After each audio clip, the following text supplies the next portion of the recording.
times. In fact, while I'm out here, let me just show you that this window is not yet fixed. Okay, I'm guessing this has been at least a week down there. So who knows what's going on. Like I say, I called the landlord, Rockford Development, and never heard back from him. So here we are over here. I'm going to point out this is the first building I was lured into right here at 129 North 2nd Street. The person that lured me in was an LDS member who I'm sure was on the payroll of some higher-ups. And that's the mayor's office right there. The guy that lured me in was an attorney by the name of Tom Meyer. He was campaign manager for Mayors McNamara, Box, and Scott. His son is currently campaign manager to Tom McNamara, son of Mayor John McNamara, and so forth. So 40 years later, we got the same team in charge. Tom Meyer in 1978, when I was lured into this property, was the head of the Democratic Party. His office was right over here, right on the corner there of Market and 2nd Street. See that? Okay. Well, the LDS friend that helped lure us in was best friends with Tom Meyer in high school. So a month after we bought in, he quit. And from the tenants that were living there at the time, they told us that there was a murder in the building within the previous year. And within the previous year was about the time that they put the property up for sale. Now, as our attorney, lured in by our LDS friend from church, who was high school best friends with Tom Meyer, after quitting after a month of signing on the dotted line in March of 1978, we got stuck with the building. And in time we would find out that, like I say, there was a person murdered there. And when we signed on the dotted line, we purchased the property from James Seagren and Randy Stigman. They were purchasing the property from Anna Ricotta.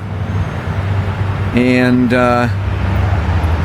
when we bought the property, we signed a contract for deed, and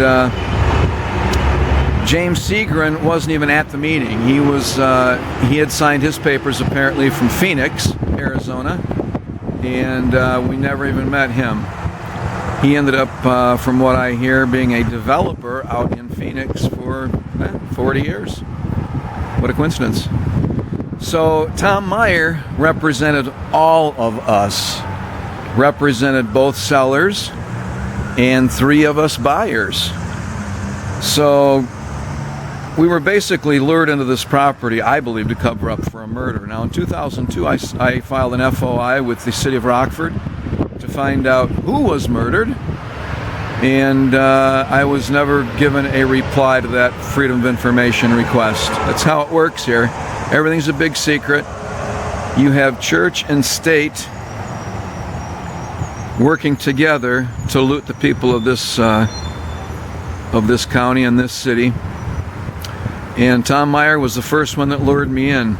In 2002, or like I should say, in 1978, another of Meyer's agents sent me a letter begging to be for me to make him my partner. And after a year, we did that, because what happens is Tom Meyer and his local Democratic cartel, they send in people to create havoc on your property, and by the time the year was up, we needed some more money because they had a shootout in the building, and ended up, losing a tenant upstairs. Nobody got killed, but he went to jail. And again, they send you tenants that are there specifically to damage you, to not pay rent, to damage you and whatnot. So the building was sold to us, number one, because I believe there was a murder there that I believe one of them committed, and we were lured into the property to buy it, to kind of launder the name. So Tom Meyer then sent his agent, Doug Bruno. Doug Bruno's dad worked for Tom Meyer as chairman of Rockford Housing Authority. Follow me? There's that guy over there still. See him? So Doug Bruno came in, became my partner. He came in because he promised to take care of the property while I was on my Mormon mission. Well, before I left my Mormon mission, I had invested about $40,000. When I came back, Bruno wouldn't show me how much he had invested. And again, very cryptic, working for a cartel. He was an accountant working for Tom Meyer, who incidentally owned the worst crack house in Rockford, Concord Commons, which was financed by a top church leader. Well, I should say, was financed at a bank, and the bank was run by a top LDS church leader here in Rockford. I just got wind of all that kind of stuff, so this is all new to me. Seeing how I always knew there were LDS people involved, I didn't know that they were involved directly from church leaders. This is what's most upsetting, and also this will carry through the liability of what the state cartel did to me, the Democratic machine. So they were complicit together, is my point. What they did together. So all this 40-year fraud that's been committed on me, there are LDS leaders involved in the whole thing. That's how these several of these LDS people were involved in the initial scam. So this property initially across the street was a 6-family. We bought it for $29,900. It only had 60 amp service of electricity in it. We had to rewire the whole thing, and that's where Bruno came in. We needed some more money because, see, they create the scam, then they send in the hero to save us, and in the process they took control. I never saw an accounting again after Bruno, or after I came back from Argentina as a Mormon missionary.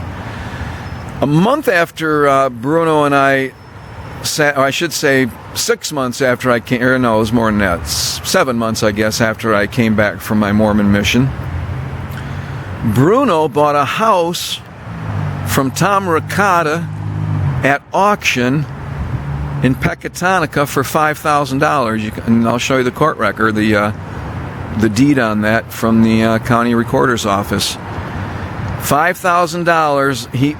Doug Bruno buys a house in Pecatonica that was probably worth about $65,000. Buys a house from the original owners of this property across the street. Now, Bruno was never involved in the original purchase of this property. Okay, so you see what's going on here?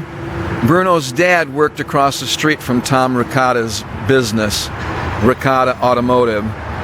So you see how cozy this whole thing is? You have basically church and state insiders who have infiltrated our local government, who have infiltrated my local church. They have infiltrated to defraud not only me, but I count at least 30 other LDS members who have been targeted and defrauded by these same characters.